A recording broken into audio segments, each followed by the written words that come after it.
जय मसीह तपाईहरु सबैजनालाई। अहिले म कलकत्ता एयरपोर्टमा बसिराखेको छु।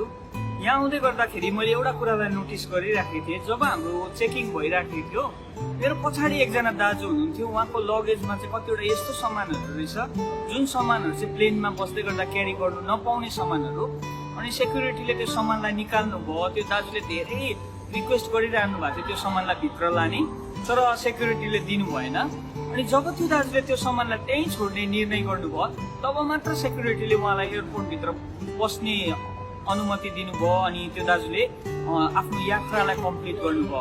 हाम्रो स्पिरिचुअल जर्नी पनि यस्तै हुन्छ।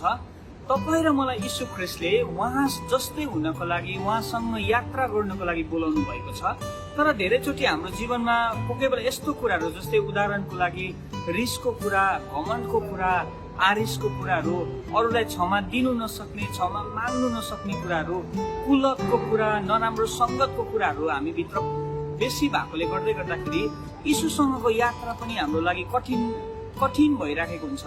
तर जब हामी यीशु ख्रीष्टसँग रहेर आफ्नो कोसिसमा होइन, तर उहाँको अनुग्रहमा यो सबै कुरालाई हटाउने निर्णय गर्छौँ भने, हाम्रो जीवनबाट हटाउँछौँ भने चाहिँ यीशुसँगको यात्रा चाहिँ हाम्रो लागि एउटा कष्टमय नभएर आनन्दमय हुनेछ।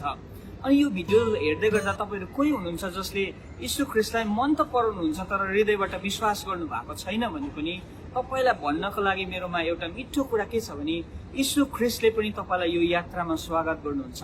एकपल्ट विश्वास गरी हेर्नुहोस्, तपाईँले जीवनमा कहिले पनि रिग्रेट गर्नुपर्ने छैन। जय मसीह।